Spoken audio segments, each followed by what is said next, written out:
وسلام علی عبادہ الذین اصطفیٰ اما بعد فاعوذ باللہ من الشیطان الرجیم بسم اللہ الرحمن الرحیم لا تجد قوما یؤمنون باللہ والیوم الآخر یوادون من حاد اللہ ورسولہ ولو كانوا آباءهم أو أبناءهم أو إخوانهم أو عشيرتهم أولئك كتب في قلوبهم الإيمان وأيدهم بروح منه ويدخلهم جنات تجري من تحتها الأنهار خالدين فيها رضي الله عنهم ورضوا عنه أولئك حزب الله الا ان حزب اللہ هم المفلحون۔ سامعین کرام، خطبے کا آغاز میں نے سورہ المجادلہ کی آخری آیت سے کیا۔ اس کے بارے میں کچھ عرض کرنے سے پہلے تمہیداً کچھ عرض کرنا، بات یہ ہے کہ پچھلا جمعہ میں نے یہ اعلان کیا اور یہی ارادہ تھا کہ حضرت امام حسین رضی اللہ عنہ کا واقعہ جو ہے اس کو سمیٹ دیا جائے، مگر اس بارے میں کچھ دانشوروں نے چیزیں پوچھیں کہ ساری بات ہم نے سنی، مگر یہ بات سامنے نہیں آئی کہ حضرت امام حسین رضی اللہ عنہ اگر حالات سازگار ہوتے، کوفہ میں پہنچ جاتے اور لوگ ان کا ساتھ دیتے تو وہ کرنا کیا چاہتے تھے، ان کے پیش نظر کیا تھا، مقصد کیا تھا۔ میں نے ان کی بات جو ہے اس کو مانا کہ واقعی ہر بات تو یہی تھی کام کی جو بیان ہی نہیں ہوئی، باقی ساری چیزیں تو آئیں، مگر امام علیہ السلام کے پیش نظر کیا تھا۔ اگر لوگ ان کا ساتھ دیتے اور کوئی رکاوٹ نہ ہوتی، ابن زیاد چالاکی سے کوفہ پر قبضہ نہ کر لیتا، اور کوفہ کے لوگ جیسے انہوں نے لکھا تھا وہ قابل اعتماد لوگ تھے، یہ جھوٹ بولتے ہیں لوگ کہ وہ بے ایمان تھے، وہ صحابی تھے حضرت سلیمان بن سرد رضی اللہ عنہ، انہوں نے بلایا تھا، وہ بہت نیک لوگ تھے، اور بعد میں اٹھے انہوں نے اپنی جانیں قربان کی آپ کا بدلہ لینے کے لیے، صالحین اور بالکل اولیاء اللہ تھے وہ لوگ، مگر حالات اس طرح ہو گیا کہ ابن زیاد دھوکے سے آیا، لباس بدل کر امام حسین بن کر شہر میں داخل، قابو پا لیا، کرفیو لگا دیا، لوگ بے بس ہو گئے۔ تو سوال یہ ہے کہ اگر امام پہنچے وہاں اور لوگ ساتھ دیتے تو پھر کیا کر، کیا ان کے سامنے تھا، تو اس بارے میں کچھ بیان کرنا ہے۔ حالانکہ آج کا خطبہ اصل میں میرے پیش نظر یہ تھا کہ اس کتاب پر تبصرہ کرنا، یہ اتنی ظالمانہ کتاب جماعت الدعوہ نے شائع کی ہے کہ اسلام کو بم سے اڑا دیا ہے، ان کا جہاد سارا غرق اور تباہ ہو گیا، طاغوت کے تعاون سے جہاد، فتویٰ لیا کہ طاغوت اور کفار جو ہے ان کے ساتھ مل کر جہاد کرنا چاہیے، دین کی جڑ کاٹ دیا جہاد اور کفار کا ساتھ۔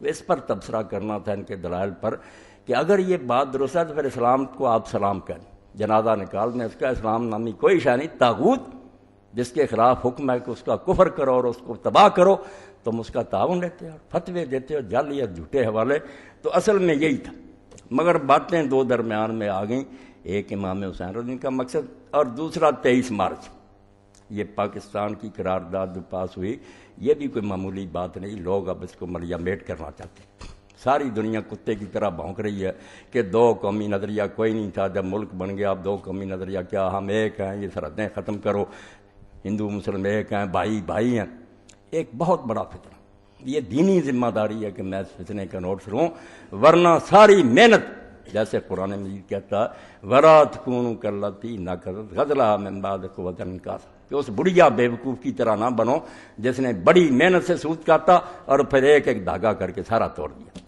پاکستان حاصل کرنے میں اتنی عورتوں کی عزتیں لوٹیں، بچے نیزوں پر لٹکائے گئے، بوڑھے قتل ہوئے، اور پھر ظالم بھائی بن رہا ہے، اور یہی جو آ رہا ہے اس کا باپ تھا پٹیالہ کا راجا جس نے اپنی باقاعدہ آرمی کے ذریعے مسلمانوں کو قتل کرایا، عام سکھ نہیں مار سکتے تھے، پٹیالہ کی فوج تھی جو مارتی تھی، اب آ رہے ہیں اور بھائی بن رہے ہیں، تو اس بارے میں سوچنا ہے کہ ہم سارے کیے کرائے کو غارت کر دیں، پاکستان کا وجود ختم کر دیں، اور وہی بات جو کانگریس اور اس کے چیلے کہتے تھے کہ تقسیم کی ضرورت نہیں، اس کو درست مان لیں، یہ سیاسی بات نہیں، دین ہے، اور میں اس کے بارے میں ضرور عرض کروں گا، ورنہ اگر یہ بات ہمارے ذہنوں سے نکل گئی تو قرآن مجید ختم ہو جائے، بالکل بھائی بن گئے، آپ کافر ہوں گے تو اسلام کہاں؟ ایک ہی دل اللہ نے عطا کیا، دو دل نہیں، کافر اور مومن کی محبت جو ہے جمع دین ایسے ہے جیسے رات اور دن کا اکٹھے ہونا. جیسے وہ نہیں نہ ہو سکتے کہ وہاں روشنی بھی اور اندھیرا. کافروں کے دوستی یہ کتاب مجید میرے پاس، اگر اس کو آپ جٹلا دیں تو آپ کی مرضی. دہائی دے رہا کہ کافروں سے دوستی کرنے والے خود کافر ہیں. ایک ہونے کا سوال پیدا ہوتا، اللہ کے رسول کے دشمن، اس کی مخالفت کرنے والے ہمارے دوست کیسے ہو سکتے ہیں؟ گلے میں بازو ڈالنے سے، بائیں ڈالنے سے ایک ہو جاتے ہیں. توبہ کرو، اللہ سے ڈرو. تو پہلے حضرت امام حسین رضی کا واقعہ، 2-3 حوالے صرف. امام چاہتے کیا تھے، ان کے پیش نظر کیا تھا. تو پہلے تو ان لوگوں کا خط ہے جنہوں نے امام حسین رضی کو بلایا. اب ان کے نام لکھ لیں اور ان لوگوں سے پوچھیں کہ بلایا تھا ارے غیروں نے. جیسے امام بھی بیوقوف صاحب معاذ اللہ، جس کو پتہ ہی نہیں تھا کہ میں اپنے والد کے ساتھ کوفہ میں رہوں. یہ کیسے آدمی؟ بدنام نہ کرو. یہ سب شہید ہوئے. اور امام ابن کثیر نے اپنی کتاب البدایہ میں ان لوگوں کی شہادت کے واقعات تفصیل سے لکھی. کس طرح جانے انہوں نے بھی بعد میں بدلہ لینے کے لیے ان کو بدنام کرتے ہو. کوئی غدار نہیں تھا. تو خط کیا تھا ان کا؟ خط لکھا بسم اللہ الرحمن الرحیم. یہ 261 صفحہ اور یہ جلد 4. امام طبری رحمۃ اللہ نے سارا لکھا. لحسین ابن علی من سلیمان ابن سرد والمسیب بن نجبہ ورفاع بن شداد وحبیب بن مظاہر وشیعت من المؤمنین والمسلمین من الکوفہ سلام علیکم فإنا نحمد إليك اللہ الذی لا الہ الا ہو. نام لکھے. اور یہ پہلا نام ہی یاد رکھیں، بس یہی کافی. یہاں سے پکڑ لیا کرو ان کو، حیا کرو. صحابہ کے آج کو سلیمان بن سرد کون تھا جن کا دفاع کرتے ہوئے اس کے مقابلے پاؤں کی خاک نہیں. صحیح بخاری میں اس کی اتنی حدیث، اس کو کہتے ہیں جھوٹا تھا. امام حسین کو اس نے بلایا، پھر گیا. شرم کرو. تو لکھا کہ ہم اللہ کی حمد کرتے ہیں. اما بعد فالحمدللہ الذی قسم عدوک الجبار العنید. فرمایا ہم اللہ کا شکر ادا کرتے ہیں کہ حسین، اللہ نے تیرے اس جبار اور دشمن کی کمر توڑ دی. امیر معاویہ کی بات کہ ہمیں خوشی ہوئی ہے کہ وہ مر گیا. وہ دشمن تھا اور تمہارے ساتھ سختیاں کرتا تھا، رنید تھا. الذی انتظار حاضر امہ. بالکل صحیح لکھا کہ کسی امت نے اس کو نہیں چنا. ایک دن بھی اس نے اپنے آپ کو پیش نہیں کیا کہ امت مجھے چنے. پہلے علی خلیفہ ہوا، بغاوت کر دی. صوبے کے گورنر نے جنگ لڑی، دیکھا کہ ہار رہے ہیں، قرآن مجید کھڑے کر دی. قرآن پر فیصلہ، قرآن پر فیصلہ. حضرت علی کہتے رہے قرآن مانتے ہوتے تو یہاں تک نوبت کیوں آتی؟ یہ دھوکہ ہے. مگر لوگ سادہ جو تھے وہ آ گئے اس چکر میں کہ قرآن نہیں مانتے. 2 سالس مقرر ہوئے، ساری دنیا جانتی ہے کس طرح امیر معاویہ کے سالس نے سری دھوکہ کیا. ابن کثیر فرماتے خدا اور قید اس سے زیادہ بے ایمانی بھی ہو سکتی ہے کہ بات کوئی طے کی، مجمع میں آ کر دھوکہ کر دیا. کلی معذور ہے، معاویہ خلیفہ، بغیر اس کے کہ کبھی امیر معاویہ نے سوچا بھی وہ میں خلیفہ بنوں گا. نہیں، خواہ مخواہ اعلان کر دیا. نہ اس کا دعویٰ، وہ خون کا مطالبہ کرتا. امیر المومنین معذور، یہ خلیفہ. تو فرماتے ہیں کہ اس امت کا تخت جس نے چھین لیا، خواہ مخواہ کوئی وہ اہل نہیں تھا. صحابہ مہاجر انصار زندہ تھے. فابتزا امرہ، امت سے اس کی باغ ڈور جو سی زبردستی چھین لی. غاصبانہ بیٹھ گیا، غصب اور چھین لیا اس کو. فیا مال غنیمت بھی لوٹ لیا، زکوٰۃ اور سارا جو مال غنیمت تھا ناجائز کرپشن کے طور پر اپنے چیلوں میں تقسیم کرنا شروع کر دیا. لوگ صحابہ سے جا کر پوچھتے کہ دے اس کو زکوٰۃ. اب جب کہ ہم دیکھ رہے ہیں کہ محکمہ زکوٰۃ تباہ ہو گیا. تو صحابہ نے کہا، حضور نے فرمایا تھا ظالم حاکموں کو دے دو، تم بری ہو گئے، بھگتتے پھریں گے یہ لوگ. یہ سب حدیث کی کتابوں میں ہے. وَتَمَّرَ عَلَيْهَا بِغَيْرِ رِضًا مِنْهَا. یہ خط ہے جو انہوں نے حضرت حسین رضی کو لکھا کہ امت کی مرضی کے بغیر زبردستی اس کا امیر بن گیا. ثم قتل خیارہ، اور پھر اسی پر بس نہیں کی. جو امت کے نیک لوگ اچھے تھے کہ یہ سر اٹھاتے ہیں، مخالفت کرتے ہیں، قتل کرتے. بے گناہ حضرت حجر بن علی جیسے صحابہ مار دیے جن کا کوئی جرم نہیں تھا. اور حضرت حجر کہہ کر مرے کہ میرے کپڑے نہ اتارنے خون آلود، میں پلس رات پر اس کے سے اسی طرح ملوں گا. اٹھاؤ صحابہ پر کتابیں. نیکوں کو قتل کیا، وسطب کا شرارہ، اور جو حرامی تھے ان کو زندہ رہنے دیا. زیاد بن ابی ورگے ان کو اپنے بھائی بنا لیا، حکومت میں شریک کر لیا. وجعل مال اللہ دولتم بین جبابرتہا، اور سلطنت کا مال جو تھا اللہ کا بیت المال وہ جابروں اور ڈکٹیٹروں میں گھمانا شروع کر دیا. غریب محروم اپنے چیلوں کو اغنیاء ہے. فبعدا لہم کما بعد ثمود، وہ اسی طرح دور ہو جس طرح سمود دور ہو گئے. تو کہا انہوں نے کہ ہمارا کوئی امام نہیں ہے، اگر آپ آئیں شاید اللہ ہمیں آپ پر اکٹھا کر دے اور امت کی پھر کوئی بگڑی بن جائے. یہ خط جب امام حسین رضی اللہ عنہ کو ملا تو آپ نے جواب میں پھر جو لکھا وہ سن لیں، جس میں پتہ چلے کہ اصل مشن کیا تھا، وہ ہوا یا نہیں ہوا۔ راستے میں لوگ بیٹھ کے ڈر کر حکومت نے جبر کر دیا، الگ بات۔ وہ لوگ بھی کہتے تھے کہ ہمیں امام چاہیے، سربراہ مملکت جو اللہ کے دین پر عمل کرے، اور امام نے بھی لکھا بسم اللہ الرحمن الرحیم، یہ 262 من حسین ابن علی علی المرائے من المؤمنین والمسلمین، کہ مسلمانوں اور مومنوں کی جماعت کو میں لکھ رہا ہوں۔ اما بعد فإن حانع و سعید قادم علیہ بکتبکم، کہ یہ دو آدمی تمہارے خط لے کر آئے ہیں، وکان آخر من قادم علیہ من رسلکم، پہلے بھی قاصد آیا ہے مگر یہ دو آخری آدمی حانی اور سعید جو سب سے آخر میں آئے ہیں۔ وقد فہمت کل الذی اقتصصتم وذکرتم، جو کچھ تم نے لکھا اور بیان کیا وہ میں نے سارا سمجھ لیا۔ اس کے بعد پھر آخر میں آپ نے فرمایا کہ میں بھائی کو بھیج رہا ہوں، اگر اس نے لکھا کہ حالات ایسے ہیں میں آؤں گا، تو وہاں بات کیا جو اصل میں لکھی، بس سارے واقعہ کی جان۔ فَالْأَمْرِ مَرْ امام العامل بالکتاب والآخذ بالقسط والدائن بالحق والحابس نفس والذات اللہ والسلام۔ یہ پاکستان بھی سنے اور پورا عالم اسلام سنے کہ امام کون ہوگا، پریزیڈنٹ کون بنے گا، مسلمانوں کا حکمران، نماز کا امام نہیں۔ قوم کیا ہے، قوموں کی امامت کیا ہے، اس کو کیا سمجھیں یہ بیچارے دو رکعت کے امام، اب 2 رکعتیں پڑھانے والے رہ گئے، بس یہی امام ہے۔ وہ امام سے کبریٰ بھول ہی گئی کہ پوری دنیا کا سردار، ورلڈ آرڈر کا مالک، پوری دنیا کو کہے کہ ٹھیک ہو جاؤ ورنہ اسلامی فوجیں آ رہی ہیں۔ ہم ناراض ہوتے ہیں امریکہ پر، مقام وہی ہے جو مسلمان خلیفہ کو ہونا چاہیے۔ ٹھیک ہے وہ ظلم کے لیے استعمال کر رہا، مگر دین یہی چاہتا اتنے طاقتور ہو کہ ساری دنیا کو نوٹس دو کہ اپنے علاقوں میں امن سے رہو، ہم بدماشی نہیں برداشت کر سکتے، اور نہیں تو ہماری فوجیں آئیں گی پیشگی، ہم اجازت نہیں لیں گے، گھس جائیں گے۔ یہ سارے یو این او کے معاہدے دھوکہ، آپ جب چاہتے ہیں گھس جاتے ہیں، ہمارے لیے معاہدے نہیں، امن سے رہو، یا سب فرے۔ ایک طاقت ہونی چاہیے ایسی، شہداء الناس، پوری دنیا کی نگرانی کرے کہ کیا ہو رہا دنیا میں، اور کہے کہ آرام سے رہو، ہم ملک نہیں چھیننا چاہتے، نہ دین بدلوانا چاہتے ہیں، مگر ظلم نہیں زمین پر برداشت کرو۔ تو امام نے جو لکھا یہ نچوڑ ہے پورے دین کا۔ فالامری، فرماتے ہیں میں نے بات تمہاری سن لی، واقعی اللہ کی قسم مل امام، حکمران نہیں ہو سکتا مسلمانوں کا الا العامل بالکتاب، سوائے اس کے جو اللہ کی کتاب پر عمل کرے، قرآن پر عمل ہو اس کا، والآخذ بالقسط، اور اپنے ہر معاملے میں وہ انصاف پر رہے، ظلم نہ کرے، والدائن بالحق، اور ہر طریقہ اس کا حق کا ہو، والحابس نفس ولا ذات اللہ، اور اپنے آپ کو بھی وہ اللہ کے احکام کا پابند بنا کر رکھے، اس کی زندگی میں کوئی کھوٹ نہ نظر آئے، والسلام۔ یہ لکھ لیا کہ میں نے خط پڑھ لیا اور واقعی امام ایسا ہی ہونا چاہیے، اسی کے لیے آپ گئے۔ بعد میں پھر ایسے واقعات آئے تو آپ نے پھر خطبہ دیا، یہ 304 صفحہ پر ہے، جس میں ساری بات، اب وہ لشکر بھی آ گیا تھا، حر ابن یزید ریائی 1000 سپاہی لے کر آ گیا امام کو، اس نے اپنے گھیرے میں لے لیا کہ ہم واپس بھی نہیں اب جانے دیں گے، ابن زیاد کے پاس جانا پڑے گا۔ اور ابن زیاد کا آپ دیکھ چکے تھے کہ مسلم کو ان لوگوں نے پناہ دی، قسم اٹھائی کہ ہم امان دیتے ہیں، مگر جب گیا وہ سامنے، اس نے کہا محمد ابن اشد نے میں امان دیکھ رہا ہوں، اس نے کہا کون سی امان، کون ہو تم، چپ ہو گیا۔ آپ نے کہا مسلم رضی اللہ تعالیٰ اس بھروسے پر امان دی تھی، کیا حشر ہوا اس قسم اٹھانے کا، اس سے میں شہید نہ ہو جاتا، تم نے کیوں کہا تھا کہ سردار رکھ دو۔ امام جانتے تھے کہ ابن زیاد کے پاس جانے کا مطلب موت، بے وجہ مر جانا جس کا کوئی نتیجہ نہیں ہوگا۔ تو آپ نے پھر خطبہ دیا، اور یہ حر اور اس کے ساتھی نیک تھے، ان کا امام علیہ السلام کی طرف آ جانا ہی یزیدی حکومت کے خلاف قرارداد عدم اعتماد، 1000 سپاہی کا افسر، ترقی ملتی، مگر جب اس نے دیکھا کہ یہ سری ظلم پر تلے ہوئے، وہ امام کے ساتھ آ گیا، اس بھائی، بیٹا، غلام، 4 امام کی طرف سے سب سے پہلے حر نے کہا مجھے ہی شہید ہونے دیں۔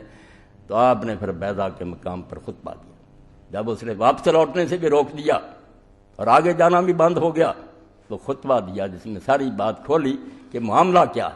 تو فرماتے ہیں ان عقبۃ بن ابی العذار ان الحسین خطب صحابہ و صحاب الحر بالبیضا، وہ دشمن بھی کھڑے تھے، ساتھی بھی، فحمد اللہ وثنا علیہ، آپ نے اللہ کی حمد و ثنا بیان کی، ثم قال ایھا الناس، پھر کہا لوگو ان رسول اللہ صلی اللہ علیہ وسلم قال، اللہ کے رسول نے، میرے نانا نے فرمایا تھا، مر سلطان جائرا مستحل الحرم اللہ، جب تم دیکھو کہ ایسا ظالم حاکم بن گیا مسلمانوں کا جو اللہ کی حرام کی ہوئی چیزوں کو حلال سمجھتا، اس کے لیے حلال حرام کچھ نہیں، ناقص لعہد اللہ، اور اللہ سے جو اس نے وعدہ کیا تھا مسلمان ہوتے وقت کے دین پر چلیں گے اس کو توڑ دیا، مخالف سنت رسول اللہ صلی اللہ علیہ وسلم اور حضور کی سنت کے خلاف طرز عمل اختیار کیا، یعمل فی عباد اللہ بالاسم والعدوان، لوگوں میں وہ ظلم اور زیادتی کے ساتھ حکومت کرتا، فلم یغیر علیہ بفعل ولا قول، فلم یغیر علیہ بفعل ولا قول، جس نے یہ سب کچھ ہوتے دیکھا مسلمان نے نہ زبان سے اعتراض کیا نہ اپنے فعل سے اس کو روکنے کی کوشش کی، چپ رہا، بس ہو رہا ہے، لوگ خاموش رہے، گنگے شیطان۔ تو حضور نے فرمایا جس نے یہ سب کچھ دیکھا پھر نہ زبان سے اعتراض کیا اس ظالم پر نہ اپنے فعل سے ہی کوئی مخالفت کی، اٹھا بھی نہیں اس کے خلاف، کان حقا اللہ یدخلہ مدخلہ، تو پھر اللہ نے اپنے ذمہ لازم کر لیا کہ جہاں اس ظالم کو دوزخ میں ڈالے گا ان دیکھنے والوں کو بھی ڈالے گا، کہ تم تماشا دیکھتے رہے، دین کی مٹی پلید ہوتی رہی اور تم نمازیں پڑھتے رہے صرف حجروں میں۔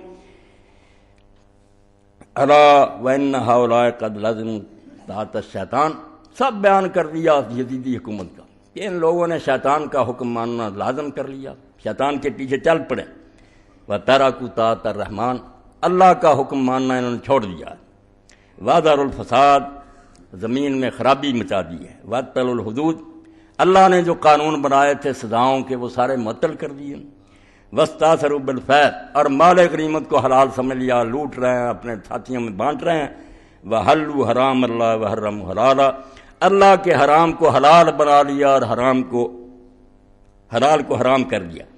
یہاں فرمایا وَأَنَا حَقُّ مَنْ غَيَّرَ، اب ساری دنیا سے بڑھ کر جس پر یہ حق عائد ہو گیا کہ لوگ خاموش رہیں تو خاموش رہے، تو رسول اللہ کی گود میں کھیلا، تیرے ذمہ لازم ہے کہ تو اس کو بدل، اس لیے میں نہیں چپ رہ سکتا۔ نتیجہ جو یہ تقریر فرمائی آپ نے، اور بعد میں پھر دوسری تقریر میں بھی فرمایا، یہ ذی حسن میں جا کر کی کہ لوگو الا ترون ان الحق لا یعمل بہ، 305 صفحہ، لوگوں کیا تم دیکھتے نہیں ہو کہ حق پر عمل نہیں ہو رہا ہے، حق الماریوں میں بند کر دیا گیا، وَأَنَّ الْبَاطِلَ لَا يُطْلَعُ عَنْهُ، اور برائی کرنے سے کوئی حاکم پرہیز نہیں کرتا، ہر قسم کے گناہ ہو رہے ہیں، دین کی مٹی پلید ہو رہی ہے، لِيَرْغَبِ الْمُؤْمِنُ فِي لِقَاءِ اللَّهِ مُحَقًّا، یہ ہے دین کی روح جو میرے اور آپ کے اندر سے مٹ گئی، اور نتیجہ یہ ہے کہ اب کفر ہم پر غالب آتا۔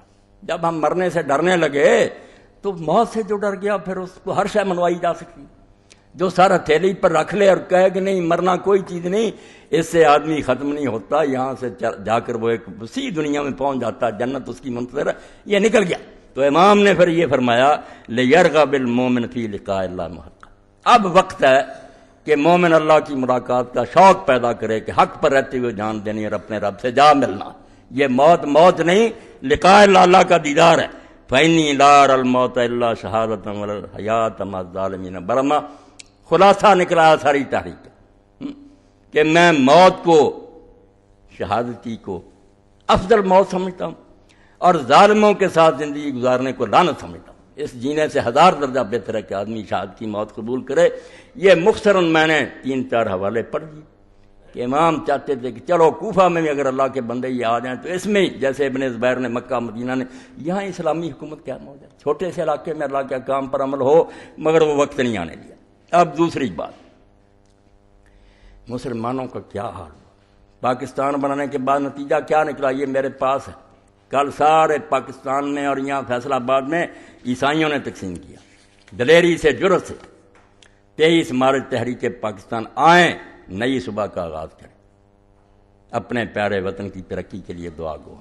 آگے کیا سارا کہ اگر تم چاہتے ہو نجات اور اپنی مشکلوں کا حل تو خداوند جیسے مسیح جو اللہ نے اپنا بیٹا بھیجا تھا اور اس نے ہمارے لیے جان دی، صلیب پر ایمان لے آؤ، کہتے ہیں سارے آ جاؤ عیسائی ہو جاؤ، اور خداوند جیسے یہ 3 صفحے اس پر مسلمانوں کا اعلانیہ دعوت کہ چھوڑو دین، کیا ہے تمہارے نبی کے پاس اور تمہارے دین میں، خداوند یسوع مسیح کو مانو جو اللہ کا بیٹا ہے جس کے پاس نجات ہے۔ میں نے خلاصہ اس کا بیان کر دیا۔ اب اسلام کیا کہتا، ہمیں کہتے ہیں کہ UNO یہ کہتا، یاد رکھو اسلامی حکومت میں کسی کافر کو تبلیغ کی اور کوئی رسالہ نکالنے کی اجازت نہیں ہے۔ اسلام کو سمجھو ٹھیک ہے ہم بے بس ہیں اب جو چیزیں، مگر دین کو نہ بدلو، اللہ کے بندو، دین جب آئے گا کسی کافر کو ہم ایک کتاب بھی نہیں چھاپنے دیں گے اور نہ ان کو بازاروں میں صلیبیں نکالنے دیں گے، نہ کوئی جلوس نکلے گا، اپنے گرجوں میں اگر چھپ کر عبادت کرنی کر لو، کسی کو حق نہیں ہوگا کہ کفر کا پرچار کرے۔ جو بے ایمان سمجھتے ہیں نا دین جو ہے کوئی چیز نہیں، ان کے لیے یہ ساری آزادیاں دے دو، دین بھائی برباد کرنا، لوگوں کو ارتداد کی دعوت دینا کہ اسلام کو چھوڑ دو کفر میں آ جاؤ، یہ منشیات سے 1000 درجہ بڑا جرم ہے۔ آپ لوگوں کو یہ ہیروئن پلائے نا، کوئی نہیں، وہ دنیاوی موت ہے۔ آپ اس لوگوں کا دین ختم کرنا چاہتے ہیں کہ دوستی ہو جائے۔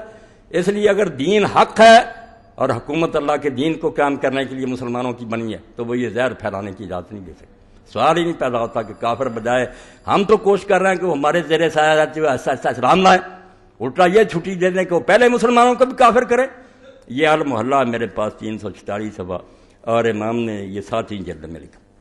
والصغار ہوا یجری حکم الاسلام علیہ واللہ یظہر شیئا من کفر ولا مما یحرم فی دین الاسلام، کہ اللہ نے جو قرآن میں کہا نا سورہ توبہ میں کہ یہودیوں اور عیسائیوں کو اس وقت معافی دو حتیٰ یؤتوا الجزیۃ عن ید وہم صاغرون، ہاتھ پر رکھ کر بے بسوں کی طرح اس طرح لے کر جزیہ اور ٹیکس آئیں اور مسلمان حکمران کو پیش کرے وہم صاغرون، اور چھوٹے بن کر رہیں، بالکل گٹھیا۔ یہ جو کہتے ہیں نا برابر کے شہری کفر بکتے ہیں، کافر مسلمان کے برابر، کافر 1000 درجہ گناہ گار ہو کسی کافر کو اس کے برابر نہ کرو۔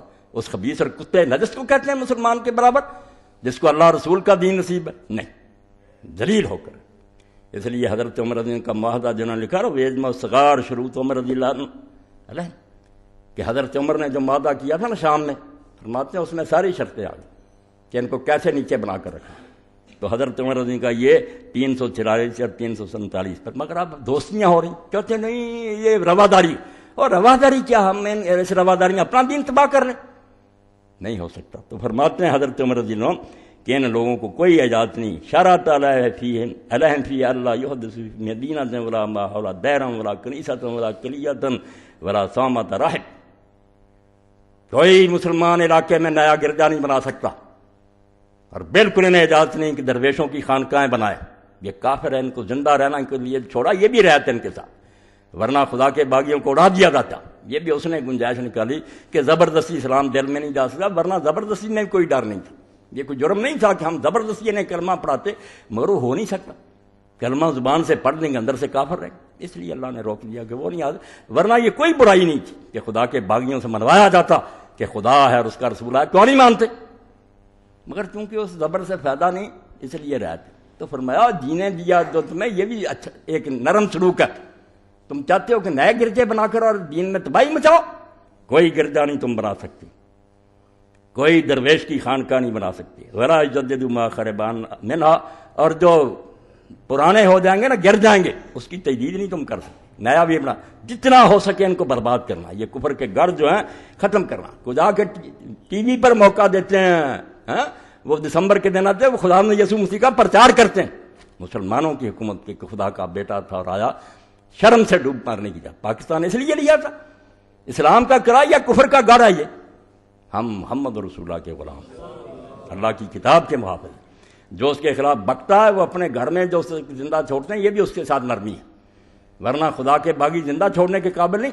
کوئی حکومت اپنے باغیوں کو زندہ رہنے کا حق دیتی ہے؟ اگر خدا اس کائنات کا مالک ہے تو اس کے باغی جو نے زندہ رہنے کا حق نہیں، صرف رہتا کہ اسلام دل میں نہیں گھس سکتا، چلو جینے دو، مگر اس زہر کو پھیلائیں، تبلیغ کریں، ادارے قائم کریں، سوال نہیں پیدا ہوتا۔ یہ 2 صفحے کیا ہیں؟ پھر فرماتے ہیں کہ ایسا بھی ولا یظہر شرکن، مسلمان حکومت میں شرک کا کوئی مظاہرہ نہیں کر سکتے، سلیبیں اٹھائی ہوئی ہیں، پھر رہے ہیں کہ اس کی پوجا کرو۔ آپ ایک بت ہے جو کلیاں بازاروں میں پھروا رہے ہیں، بت مٹانے کے لیے اسلام آیا اور آپ کہتے ہیں لیے پھرو اس کو۔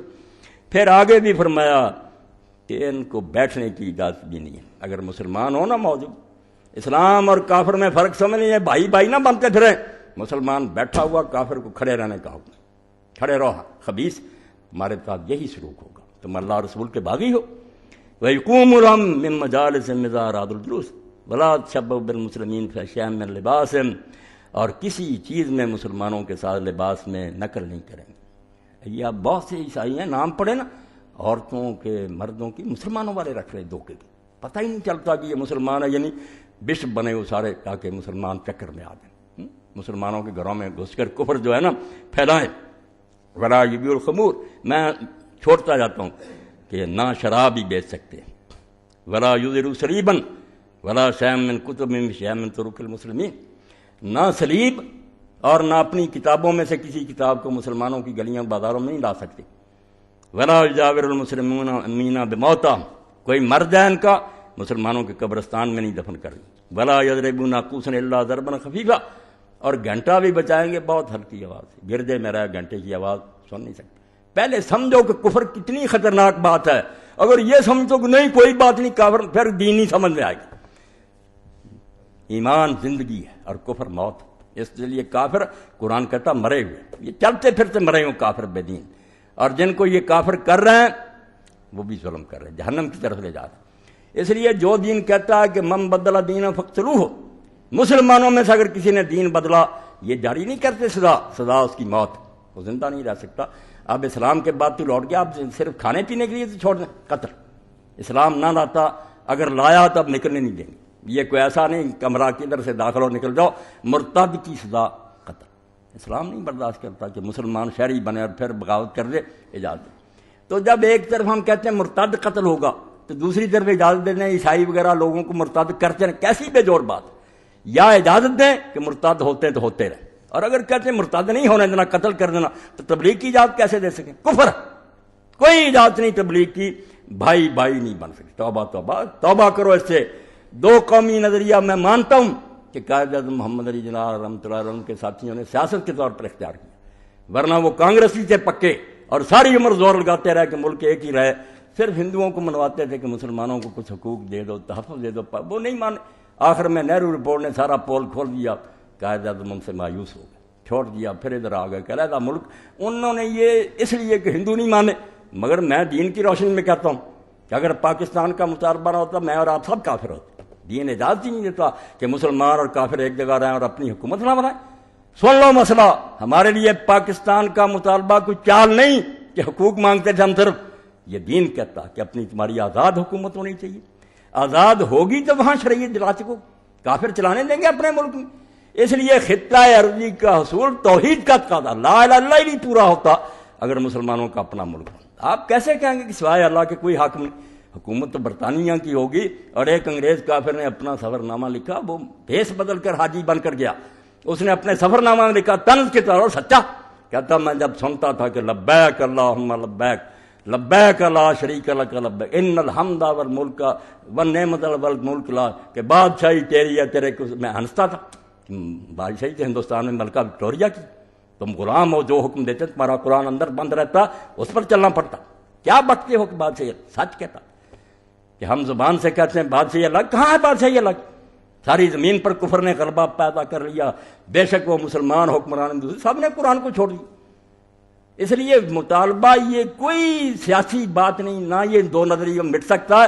وہ بے وقوف لوگ ہیں جو سمجھا، اگر قرآن کو سمجھتے ہو، ایک گھر میں دو بچے پیدا ہو، ایک ماں کے پیٹ سے، ایک نے اسلام قبول کر لیا ایک نے نہیں، وہ دو قوم ہیں، یہ اس کی وراثت نہیں پا سکتا۔ ان میں سے ایک بھائی مرے گا، دوسرے کو اس کی جائیداد نہیں ملے گی، رشتہ ہی کوئی نہیں رہا، بیٹی نہیں ایک دوسرے کو دے سکتے، کیونکہ یہ دو الگ راستے ہیں۔ اس قرآن کے ساتھ ٹھٹھا کرتے ہو کہ کافر اور مسلم ایک ہیں، لکیریں مٹا دو، ایک بھائی مٹا دو، جو صرف کرسیوں کے لیے لڑتے تھے، رب بھی چاہتے ہیں چلو 4 کرسیاں ود ادھر سے زیادہ مل جائیں، ان کا تو دین مذہب کوئی نہیں۔ ہم قرآن کی روشنی میں سمجھتے ہیں کہ اگر پاکستان نہ رہا اور باقی مسلمان ممالک بھی آزاد نہ رہے تو دین پر کبھی عمل نہیں ہو سکتا۔ اب یہ نہیں کرتے تو چلو بدقسمتی ہے، موقع تو ہے نا، کبھی ہمیں عقل آ جائے ہم آزاد چلا سکتے۔ اگر غلبہ کفار کا ہوگا کہاں اسلام چلے گا؟ اس لیے یہ کوئی نہ سیاسی بات ہے نہ کوئی دین کا مطالبہ ہے۔ اور اس بارے میں سید ابو العلا مودودی رحمۃ اللہ علیہ نے اس وقت جو کتابیں لکھی، یہ ناشکری کریں لوگ، بے شک مسلم لیگ کے پاس کوئی نظریہ نہیں ہے، کوئی دلیل نہیں تھی کہ ہندوؤں سے الگ کیوں، سیٹوں کا مسئلہ نہ انگریز کو سمجھ میں آتا، کیا کہتا یار اتنی قومیں پہلے بھی رہتی، ایک ملک میں رہو، سیٹیں لے لینا۔ نہیں، مولانا نے لکھا کہ نا یہ تو توحید کا معاملہ۔ اور حسین احمد مدنی رحمۃ اللہ علیہ کے رد میں جو کتاب لکھی، جس کو آج تک دیوبندیوں نے معاف نہیں کیا، کہ شیخ الحدیث کا رد مولانا مودودی نے لکھا۔ اور مولانا نے باتیں میں کہا اگر میں اپنے آپ کو دیکھوں میں ایک بچہ ہوں، پڑھا ہوا نہیں ہوں، وہ شیخ الحدیث ہے مدینہ میں، مگر کیا کروں، کفر پھیل رہا کہ کافر اور مسلم ایک قوم ہے اور قومیں وطن سے بنتی ہیں، کوئی بات ہے کرنے کی؟ وطن ایک ہی تھا مکہ، مگر ابو لہب اور محمد رسول اللہ پھر ایک قوم نہیں ہے۔ وہ چچا تھا نہیں بھائی، اخدائے قومیت مسلم کشود از وطنا قائمہ ہجرت نمود، کہتا ہے ہجرت سمجھی تم نے؟ مکے سے زیادہ کوئی پیاری جگہ تھی؟ اللہ کا گھر تھا، مگر جب ٹائی پڑ گئی کہ یا دین بچاؤ یا مکہ رکھو، حضور نے فرمایا مکہ چھوڑ دینا، دین نہیں چھوڑ۔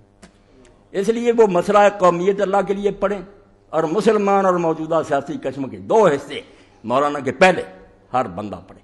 ان دنوں میں اللہ کے لیے اس کو لے کر پھیلا دو، ورنہ یہ بیڑا غرق ہو رہا۔ پاکستان کے وجود کی نفی کر رہے ہیں کہ ضرورت ہی کوئی نہیں دیواریں برن لگی، اور دیواریں برن کیا وہ دونوں عیسائی تھے، دنیاوی لڑائی سے انہوں نے تقسیم کر لی، ہمارا معاملہ وہ ہے؟ نہیں، ہم کافر اور مومن ہیں، ہم دونوں میں اتنا فرق ہے زمین و آسمان کا، ہم کس طرح ہمیں تم ایک کرتے۔ اب میں نے یہ آیت جو پڑھی سورہ المجادلہ، سن لے اللہ کا کیا تھا، بھائی بننے والے کافر ہو چکے، لا تجد قوما یؤمنون باللہ والیوم الآخر یوادون من حاد اللہ ورسولہ۔ اللہ کہتا کبھی بھی نہیں ہوگا کہ لوگ اللہ کو اور قیامت کو ماننے والے ہوں پھر دوستیاں ان سے کریں جو اللہ رسول کے دشمن ہیں، وہ اللہ رسول کے مخالف ہیں، محمد رسول اللہ صلی اللہ علیہ وسلم کو جھوٹا کہتے ہیں، قرآن کو گھڑی ہوئی کتاب کہتے ہیں، تم ان سے دوستیاں کرتے ہیں۔ اور کئی لوگ سادہ اور بیوقوف کہتے ہیں ہم اجمیر شریف گئے جی وہاں ہندو بھی آتے ہیں، مگر بیوقوف اور نادانوں اجمیر شریف والے کا جو اصل مرشد تھا محمد رسول اللہ اس کے دشمن ہیں۔ وہ کتے اس لیے آتے ہیں کہ تمہیں بیوقوف بنائیں، مسلمانوں کو احمق بنائیں کہ ہم تمہارے بزرگوں کا احترام کریں۔ بزرگوں کا احترام کرنا تھا بزرگوں کے بزرگ کا کرتے، پہلے اس پر ایمان لاتے، اس کو جھوٹا کہتے ہیں، اس کو کہتے ہیں وہ کذاب تھا، کوئی نبی نہیں تھا جھوٹا، اور خبیثو کلمہ گو ہو کر تم ان سے دوستیاں کرتے۔ اللہ نے صاف کہہ دیا کہ جو اللہ اور قیامت کو مانتا ہوگا کبھی بھی تمہیں نظر نہیں آئے گا کہ وہ ان سے دوستی کرے جو اللہ رسول کے دشمن۔ تم اپنے باپ کے قاتل سے دشمنی کرتے ہو، تم اپنی ماں کے ساتھ زیادتی کرنے والے سے، تمہیں شرم نہیں آتی کہ اللہ کے رسول سے بڑھ کر وہ ہے؟ اللہ کے رسول کے گستاخ ہیں بے ادب ہیں۔ وَلَوْ كَانُوا آبَاءَهُمْ وَأَبْنَاءَهُمْ وَإِخْوَانَهُمْ وَعَشِيرَتَهُمْ۔ اب یہ چار فکریں سن لو کہ ان سے بڑھ کر کوئی قریبی رشتہ ہے، اور ان کی محبت نس میں رچی ہوتی ہے، انسان فطری طور پر ان کی محبت میں غرق ہوتا۔ فرمایا بے شک وہ باپ ہوں، بیٹے ہوں، بھائی ہوں یا قبیلے کے لوگ، یہ سب سے قریبی، فرمایا بے شک یہی ہو نا، مگر تم نے دیکھ لیا کہ اللہ رسول کے مخالف، اب ان سے محبت کرو گے تو ایمان نہیں ہوگا، تم پھر نہ اللہ کو مانتے ہو نہ آخرت کو مانتے۔ یہ دوستی اسی لیے نبھ رہی ہے کہ تم کفر میں چلے گا، ورنہ کافر کی اور مومن کی دوستی نہیں ہو سکتی۔ اولئک کتب فی قلوبہم الایمان وایدہم بروح منہ۔ اللہ فرماتا جو یہ کریں گے یہ بازی کھیل جائیں گے۔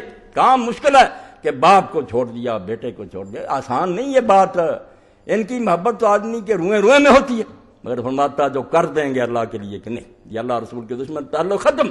تو کیا ہوگا پھر؟ اولئک کتب فی قلوبہم الایمان، یہ اللہ نے سرٹیفکیٹ دے دیا کہ جو اس امتحان میں پورے اتریں گے، میں نے اعلان کر دیا کہ ان کے دلوں میں واقعی میں نے ایمان لکھ دیا، ان کے دل پر نقش ہو گیا ایمان، پکے مومن وہ وایدہم بروح منہ۔ اور اگر وہ دیکھیں گے کہ اب مشکلات ہوں گی، قبیلہ چھوٹ گیا، بایا کیا بنے گا، وایدہم بروح منہ، اللہ اپنے فیض خاص سے ان کی مدد فرمائے گا، کسر نکال دے گا۔ لوگوں نے مکہ چھوڑا، رشتہ دار چھوڑے، مدینہ نہیں دے دیا، پھر وہاں رہائش بھی ملی، رزق بھی ملا، بھائیوں سے بڑھ کر بھائی انصار مل گئے۔ فرمایا کسریں نکل جائیں گی، کر دو، چھری پھیر دو باپ بیٹوں ساروں کو اگر یہ اللہ رسول کے دشمن ہے۔ وَيُدْخِلُهُمْ جَنَّاتٍ تَجْرِي مِن تَحْتِهَا الْأَنْهَارُ۔ یہ دنیا کوئی نہیں، اس کے مفاد کیا سوچتے ہو کہ تجارت ہوگی، بسیں جائیں گی، یہ ملے گا، یہ بھی نہیں ملے گا، بالکل نہیں ملے گا، دھوکے ہیں سارے، ہاں۔ مگر ہوگا کہ اللہ پاک جو اللہ کے لیے سب کو چھوڑ دیں گے۔ آگے بھی ایک دنیا، وہاں اللہ نے باغوں میں داخل کر، ایک جنت نہیں، جنات، حضور صلی اللہ علیہ وسلم نے فرمایا 100 جنت ہے وہاں، ایک یہاں ہے، آسمان کے فاصلے کے برابر دوسری ہے، اتنا فاصلہ بھی، یعنی ہم 14 منزلیں دیکھتے ہیں نا کسی بینک کی، ہو اتنی سٹوری، فرمایا 100 منزل، اور فاصلہ اتنا جتنا آسمان سے زمین تک کا۔ لوگ اپنے اپنے عملوں کے مطابق وہاں ہوں گے، نعمتیں ہوں گی، سب کو ملے گا، جو جی چاہے گا ملے گا۔ اور سب سے آخری جنت ہوگی پھر جنت الفردوس، وہاں چوٹی کے لوگ۔ تو فرمایا اللہ کا عرش اوپر ہوگا، تخت خداوندی، اور فردوس کی چھت ہوگی، ساری دنیا نیچے ہی ہوگی، جنت فردوس میں چلے گا بس۔ وہ چھت جو ہے نا اس کا نام ہے الوسیلہ، الوسیلہ اس مقام کا نام اللہ نے رکھا، اور رسول کریم علیہ السلام نے فرمایا وہ صرف ایک شخص کو ملے گا۔ مجھے اللہ کی رحمت سے امید ہے، آپ فرماتے ہیں کہ وہ میں ہی ہوں، مگر دعویٰ نہیں کر سکتا۔ تم میرے لیے اذان کے بعد دعا کیا کرو، صلی اللہ علیہ الوسیلہ مانگا کرو کہ آت محمد الوسیلہ، اے اللہ وہ وسیلہ، وہ مقام ہمارے نبی کو دے تو میں پھر تمہاری شفاعت کروں گا۔ اب دیکھیں کہ ساری دنیا نیچے ہے، نبی ولی اوپر اللہ، اور پھر بات وہ بن گئی جو پڑھتے ہیں لوگ قصہ مختصر کرنے کے لیے کہ بعد از خدا بزرگ تو ہی قصہ، یعنی مظاہرہ ہی ہو جائے گا کہ اب سب نیچے ہیں، آپ سب سے اوپر ہیں، اوپر صرف اللہ۔ تو فرماتا اللہ پاک، اور یہ جو بھائیوں بہنوں سب کو جواب دے دیں گے کہ یہ خدا کے دین کے دشمن ہیں، ہماری کوئی دوستی، میں پھر انہیں باغوں میں داخل کروں گا جن کے نیچے نہریں بہتی، کبھی خشک سالی نہیں آئے گی، درخت سوکھیں گے نہیں، خالدین فیہا، اور یہ بھی نہیں ہوگا کہ یہ وہاں مر جائیں تو پھر مزہ کرکرا ہو جائے یا نکال دیے جائیں، نہیں، خالدین فیہا، ان باغوں میں پھر ہمیشہ ہمیشہ رہیں گے۔ انعام اللہ بتا رہا ہے، رضی اللہ عنہم ورضوا عنہ۔ تو یہ صحابہ کرام کے لیے نہیں، سب کے لیے فرما رہا ہے، جو یہ کر دیں گے اللہ ان سے راضی ہو جائے گا، وہ اللہ سے راضی ہو جائے گا۔ اس سے بڑا انعام کوئی نہیں۔ کیوں اللہ کیوں راضی ہو جائے گا؟ بھائی جو مطالبے میرے تھے، جو میں چاہتا تھا کہ یہ کام کر کے دکھاؤ، تم نے کر دیا، شاباش، میں خوش ہو گیا کہ تم نے میری مرضی کے کام دنیا میں کر دیے سارے۔ خوش ہونا نہیں، سرٹیفکیٹ دیجیے، میں خوش ہو گیا۔ تو یہ کیوں خوش ہو جائیں گے پھر؟ اللہ تو خوش ہو گیا کہ کام سارے کر دیے اس کی مرضی کے۔ اب بندے کیوں خوش ہوں گے؟ بندوں کو یہ بتایا کہ باغ ہیں، نہریں ہیں، محلات ہیں، مگر جب وہاں جائیں گے تو جیسے ابن عباس فرماتے ہیں، اللہ کی قسم یہاں ہمیں صرف نام ملے، ہم سنتے ہیں باغ ہے، محل، یہی ذہن میں آتے ہیں کہ یہ محل بنے، نہیں، جب وہاں جائیں گے فرماتے ہیں اللہ گواہ آپ دیکھیں گے نہ وہاں یہ محل ہوں گے، نہ یہ دودھ ہوگا، نہ یہ کیلے ہوں گے، وہ چیزیں ہی اور ہیں، مگر اس کا بیان اللہ کیسے کرے؟ ہماری ڈکشنری میں لفظ نہیں۔ وہاں جائیں گے تو پھر خوش آ جائیں گے، او ہمارے اندازے، ہمارے قیاس اور گمان سے تو بہت زیادہ مل گیا، نحال ہو۔ فرمایا اللہ خوش ہو جائے گا کہ میری منشا کے مطابق کام کی، یہ خوش ہو جائیں گے کہ جتنے وعدوں سے ہم سمجھتے تھے یہ تو اس اندازے سے بہت زیادہ مل گیا۔ اولئک حزب اللہ، اللہ کی جماعت صرف یہی ہے۔ باقی جو کہتے ہیں ہم بھی اللہ کی جماعت ہیں، مسلمان جھوٹے ہیں، بکواس کرتے ہیں کہ اللہ رسول کو ماننے کے دعوے کرتے ہیں، دشمنوں سے دوستی کرتے ہیں۔ الا ان حزب اللہ هم المفلحون، سن لو کہ صرف اللہ کی پارٹی فلاح پائے گی اور کامیاب ہوگی، باقی تباہ ہو جائیں گے، دوزخ کا ایندھن بنیں گے، جلا دیے جائیں گے گندے دانے، مومن جیتیں گے۔ ایک آیت اور پڑھ لوں تاکہ یہ جو نا دو قومی نظریے کو ختم کر لیں، شروع سے آخر تک پڑھیں۔ یہ بھائی کوئی سیاسی بات نہیں کہ ملک بن گیا ختم ہو گیا، یہ کلمے کی تقسیم ہے۔ جو مانتا ہے وہ ایک قوم ہے، جو نہیں مانتا وہ کافر دوسری قوم۔ رشتے نہیں ہو سکتے، وراثت نہیں مل سکتی، کوئی تعلق نہیں ہے۔ باپ میرا فوت ہوتا وہ معاذ اللہ کافر ہوتا، میں مسلم ہوتا، لا یتوارث اہل ملتین، دو ملتیں بن گئی، اب تم سے وراثت نہیں لے سکتے۔ ہاں میں مروں میرا باپ نہیں حصہ پا سکتا۔ اتنی تقسیم اللہ کا دین کہتا، تم مٹانا چاہتے ہو کہ کافر مسلمان ایک ہو جائے۔ یہ دوسری آیت ہے سورہ الممتحنہ، اس میں اللہ نے کہا قد کانت لکم اسوۃ حسنۃ فی ابراہیم والذین معہ، کہ یہ جو تمہیں کہا جا رہا ہے کہ چھوڑ دو ان سارے رشتہ داروں کو، یہ کوئی نیا مطالبہ؟ قد کانت، پہلے سے یہ مثال تمہارے سامنے نہیں ہے۔ تمہارا باپ ابراہیم عراق میں پیدا ہوا تھا، وہاں باپ آدر تھا، اس کی قوم اور برادری تھی، اس کا حکمران تھا نمرود۔ تو ابراہیم علیہ السلام اور اس کے ساتھیوں کا نمونہ تمہیں یاد نہیں رہا؟ یہ مکے والوں کو کوئی بھولا ہوا نہیں تھا، وہ فخری یہی کرتے تھے کہ ہم بیت اللہ کے متولی ہیں، ابراہیم علیہ السلام کی اولاد۔ ساری داستان یاد تھی کہ وہاں آگ میں پھر کیوں تمہارا باپ پڑا، کیوں ابراہیم نے اپنے باپ کو کہہ دیا کہ ابا جی سلام، بس میں جا رہا ہوں، میرا تیرا کوئی تعلق نہیں۔ اللہ نے اس کا حوالہ دیا کہ تم دوستیاں پالتے ہو، تمہیں دو قومی نظریہ قرآن کی روشنی میں نظر نہیں آتا، کافر اور مسلم کو ایک کرنا چاہتے ہو۔ قد کانت لکم اسوۃ حسنۃ فی ابراہیم والذین معہ، کہ تمہارے لیے مثال چلی آ رہی ہے ابراہیم علیہ السلام اور اس کے ساتھیوں کی۔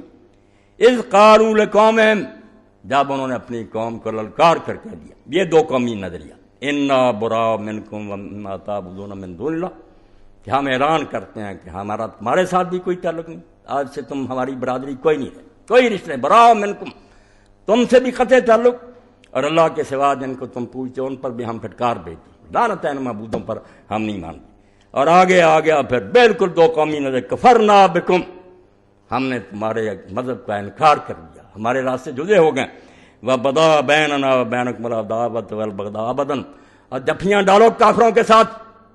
ابراہیم علیہ السلام اور ان کے ساتھیوں نے کیا کہا کہ ہمارے اور تمہارے درمیان دشمنی اور بغض کا آغاز ہو گیا، اب کلمے کے بعد دشمنی پیدا ہوگی کہ ہم تمہارے دشمن ہیں اور ہمارے دلوں میں تمہارے خلاف بغضاء ہے۔ دونوں میں فرق کیا؟ بغض دل سے تعلق رکھتا ہے، حب کے خلاف، کہ محبت نہیں دشمنی، اور عداوت دوستی کے خلاف ہے کہ دوست ایک دوسرے سے اچھا سلوک کرتے، فرمایا نہیں ہم سے نہ توقع رکھنا، ہم تمہارے ساتھ کوئی نیکی نہیں کرتے، اور صرف ذمی جو ہیں ہماری ریت بن جائیں، ہمارے متحد ہوں، وہ بھوکا مرتا تو ہم اس کی خدمت کر سکتے ہیں، وہ ہماری سپرداری میں، ورنہ حربی کافر جن سے ہماری جنگ مر رہا، جیسے ہم خنزیر کو مرنے دیتے مرنے دیں، اس کی کوئی مدد نہیں کرتی۔ اللہ فرماتا دشمن میرے، تم انسان سمجھتے ہیں کتوں کو، یہ اللہ کو نہیں مانتے اور تم اس کو پیار کرتے ہو۔ تو ابراہیم علیہ السلام اور اس کے ساتھیوں نے کہا بدا بیننا و بینکم العداوۃ والبغضاء ابدا، ہمیشہ ہمیشہ کے لیے ہمارے اور تمہارے درمیان دشمنی اور بغض کا آغاز ہو گیا، ابدا، کبھی، جب تک یہ کلمہ مرتے دم تک صلح نہیں ہو سکتی، حتی تؤمنوا باللہ وحدہ، صلح کی صرف ایک شکل ہے کہ تم ایک اللہ پر ایمان لے، کلمہ پڑھ جاؤ گے تو ٹھیک ہے، ورنہ ہماری تمہاری دشمنی بغض اور عداوت کبھی ساتھ نہیں ہوگی۔ الا قول ابراہیم لابیہ لاستغفرن لک وما املک لک من اللہ من شیء، اللہ پاک نے فرمایا ابراہیم علیہ السلام نے جو کچھ کیا سب ٹھیک، توحید کا مطالبہ یہی تھا کہ اللہ کو مانتا تو اللہ کے دشمنوں کے ساتھ کوئی دوستی، اگر حکومت کا وفادار ہے حکومت کے باغیوں سے پیار نہیں ہو سکتا، یا اللہ کو اور اس کے رسول کو ماننا چھوڑ یا ان کے دشمنوں میں جا کے مل جا۔ ایک بات کہا ابراہیم علیہ السلام کی نہیں، اس کی پیروی نہیں کرنی، وہ سورہ توبہ میں اللہ نے بتایا کہ کی وہ بھی اس نے نیک نہیں کی، بری بات نہیں، اللہ نے تعریف کی ہے کہ ابراہیم چونکہ بہت نرم دل تھا، باپ کو چھوڑتے وقت اس کے دل پر بڑی چوٹ لگی، اس نے بچپن میں مجھے پالا تھا، پیارا باپ تھا، اور سورہ مریم میں جب پڑھتے ہیں نا 4 آیتیں جن میں ابراہیم علیہ السلام نے جب سمجھایا بڑے ادب سے، بالکل جیسے منت اور طلع کہ یا ابت ہے، یا میرے ابا جی، میرے ابا، گستاخی نہیں کی، مانا نہیں، کہنے لگا نکل جا میری آنکھوں کے سامنے۔ تو ابراہیم علیہ السلام جب نکلے پھر دل پر پتھر رکھ کر باپ کو چھوڑا، تو پھر یہ کہہ دیا کہ ابا جی اچھا میں جا رہا ہوں مگر میں تیرے لیے بخشش کی دعا کرتا رہوں، تو میرا باپ ہے، میں اللہ سے مانگتا رہوں گا کہ اللہ تجھے ہدایت دے دے، تو جنتی ہو جائے۔ تو اللہ پاک فرماتا کرتا رہا، مگر جب فلما تبین له اللہ وتب للہ، اللہ کی طرف سے وحی آ گئی کہ جب تک وہ زندہ تھا تیری امید ٹھیک تھی، تو آس رکھتا تھا کلمہ پڑھ جائے، وہ ابراہیم وہاں عراق میں کافر مر گیا، اب دعا نہ کرنا، وہ میرا دشمن رہا۔ تو اللہ فرماتا تبرأ منہ، حضرت ابراہیم علیہ السلام نے پھر دل پر پتھر رکھ لیا، پھر اس کو یاد کرنا چھوڑ دیا، کوئی دعا نہیں کی۔ تو اللہ فرماتا ہے تم دوسروں کو روکتے ہو، دوستیاں کرتے ہو، جن کی پٹیالہ کی فوج نے لاکھوں مسلمان مارے، اسے مرنے سے کہ باپ نے سکھ ملٹری بھیج کر مسلمانوں کو ہلاک کرایا، پیٹ چاک کیے عورتوں کے، اب بھی کئی ہزار عورتیں وہیں ان کے گھروں میں، بچے جہاں نہیں بیچارے، تم دوستیاں کرتے ہو۔ تو فرمایا ابراہیم علیہ السلام نے جو کچھ کیا وہ نیک نیتی سے کیا، باپ تھا غمخواری سے اس نے کہہ دیا، مگر تم یہ کام نہ کرنا کہ مشرکوں کے لیے دعا کرو، وما املک لک من اللہ من شیء، یہ ہے بھائی اللہ کے سامنے بے بسی کہ ابراہیم علیہ السلام باپ کے لیے دعا بھی کرنے کا وعدہ کرتے ہیں، مگر صاف کہتے ہیں ہم لوگ خدا کی خدائی بانٹتے رہیں کہ ولیوں اور اولیوں کو نبیوں کو دے دیں، نہیں نہیں، خدائی خدا کے ہاتھ میں، وہی پیدا کرنے والا چلا رہا ہے، نبی پیارے ہیں، دعائیں ہیں، سفارشیں، مگر وہ سفارش ہی ہے نا، مالک کی مرضی ہے، قبول کرے یا رد کرے۔ تو ابراہیم علیہ السلام نے جب کہا ابا جی دعا کروں گا، تو ساتھ ہی کہہ دیا کہ ابراہیم علیہ السلام کے پاس کون سا زور ہے کہ وہ منوارے گا، قرآن کو پڑھا کرے تو ہی سمجھ آئے کہ ماشاء اللہ کے بغیر چارہ نہیں، بھائی اللہ تو چاہے گا، فرمایا وما املک لک من اللہ من شیء، میں اللہ سے بچانے کے لیے ابا جی آپ کے لیے کچھ بھی نہیں کر سکتا، میرے بس میں کچھ نہیں کہ میں چھڑا لوں، منت کروں گا، دعائیں کروں گا۔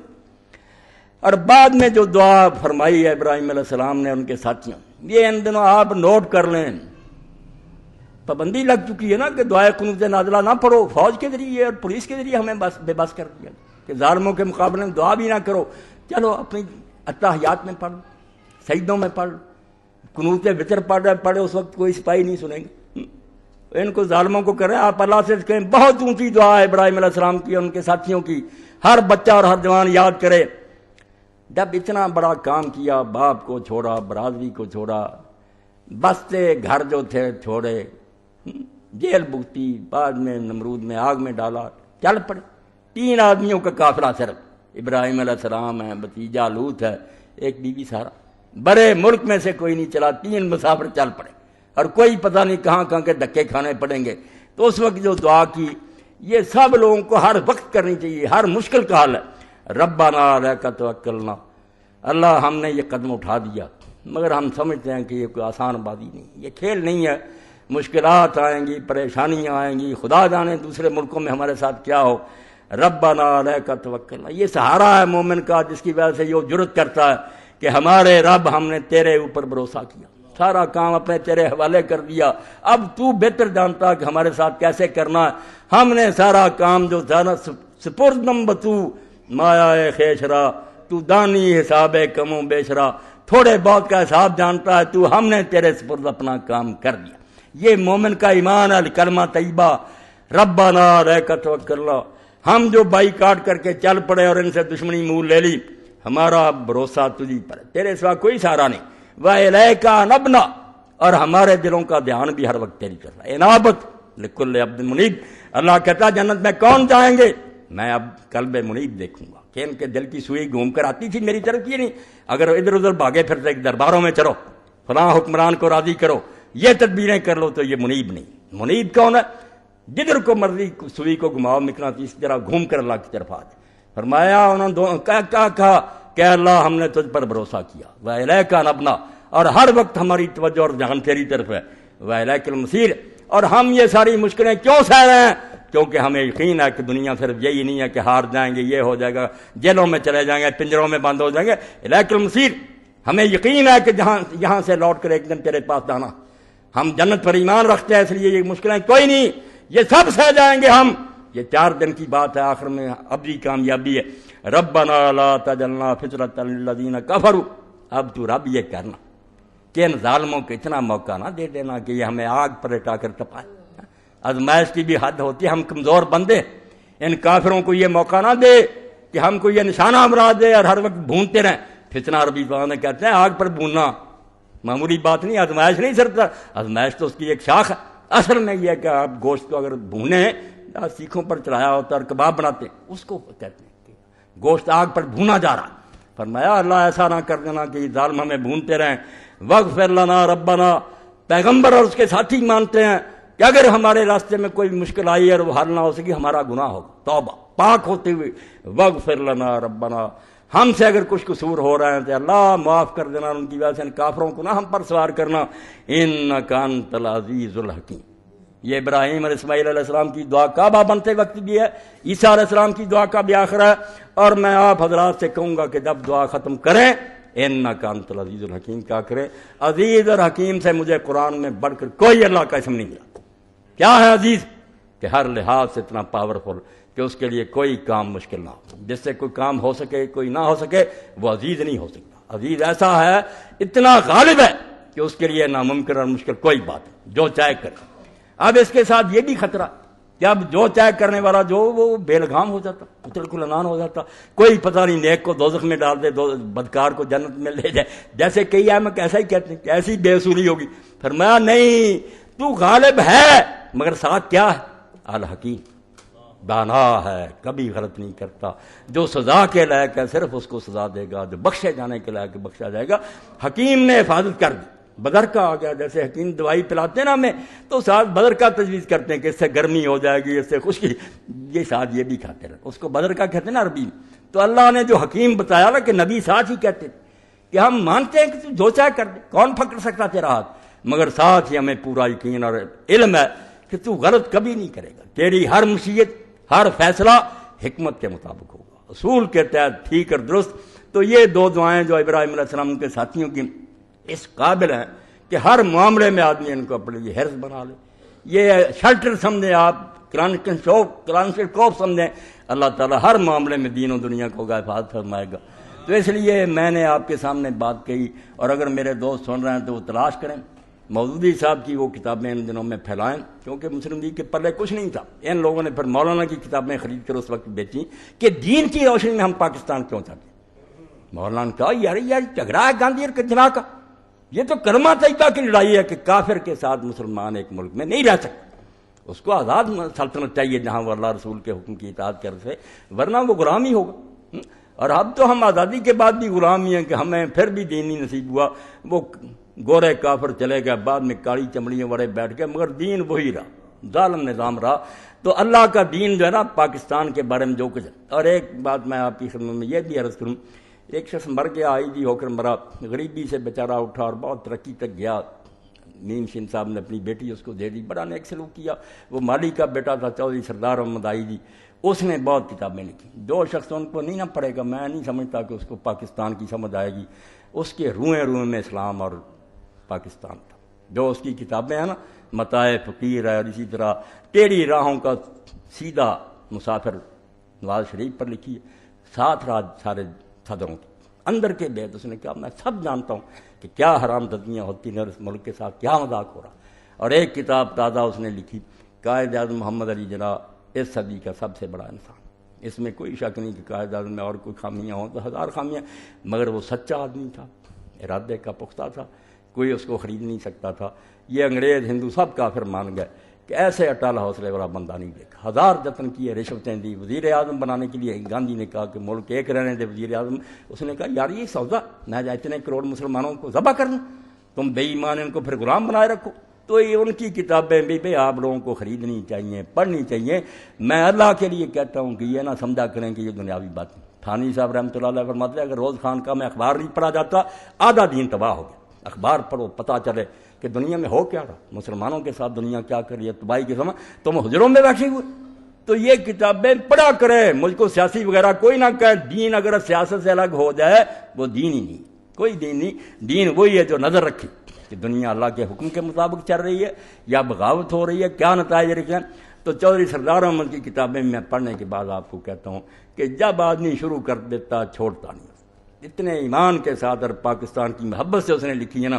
اور یہ جتنے ہیں نا فوجی حکمران دوسرے، سب کو اس نے بتایا کہ میں ان کے ساتھ کیا ہے ان کے ارادے۔ تو یہ سازش سمجھیں، پاکستان کی حفاظت کریں، دعائیں کریں اللہ سے کہ اللہ جو اس ملک کو برباد کرنا چاہتا ہے۔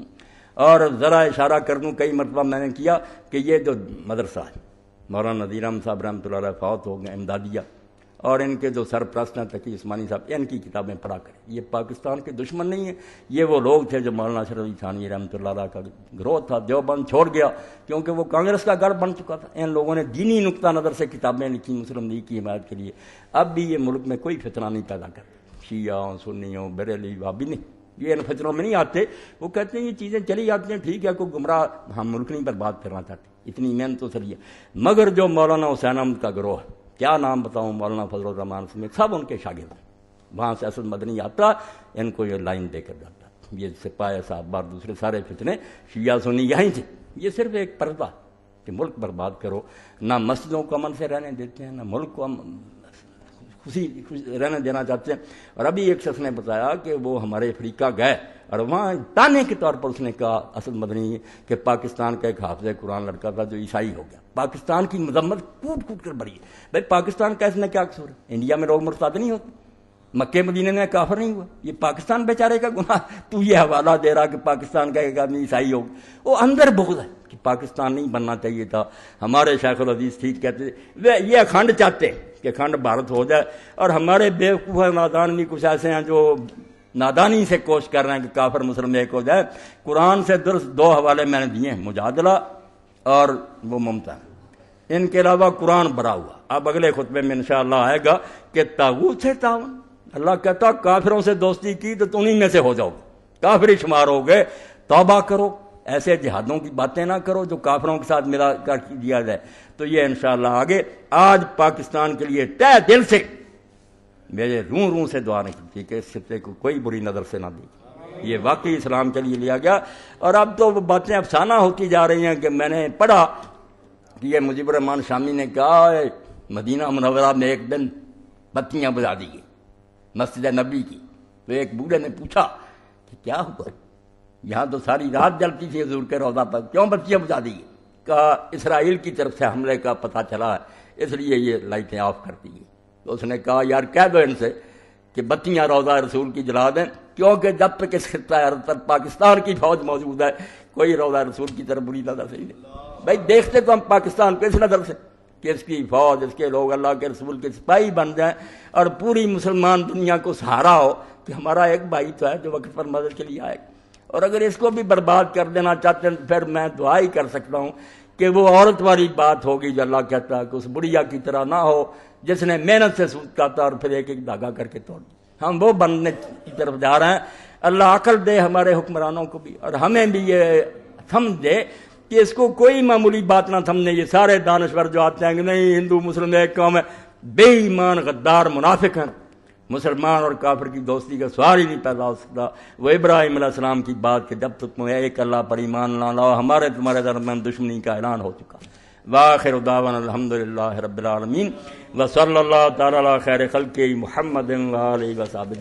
یہ عیسائی کا پڑھ لینا بانٹا انہوں نے سارے شہر میں کہا عیسائی ہو جاؤ، صلیب اٹھا لو، خدا یسوع مسیح کو مانو وہ اللہ کا بیٹا، یہ کفر پاکستان میں اسلام کو چلانے نہیں دیتے، یہ ملا اعظم ہے، یہ کافر پھیلاتے رہے سارا کچھ۔ بسم اللہ۔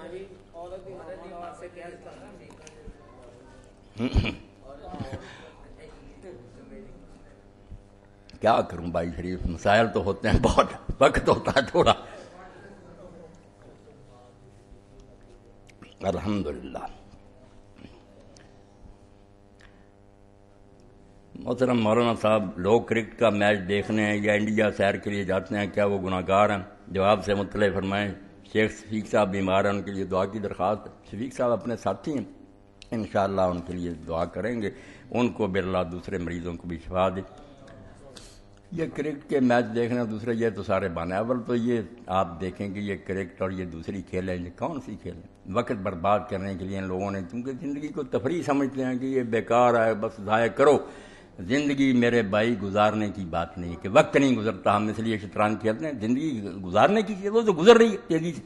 ایک ایک لمحہ اس قابل ہے موتی کہ اس سے آپ کام لیں، کوئی دنیا کا لیں، دین کا لیں، وہ عیاشی کے لیے۔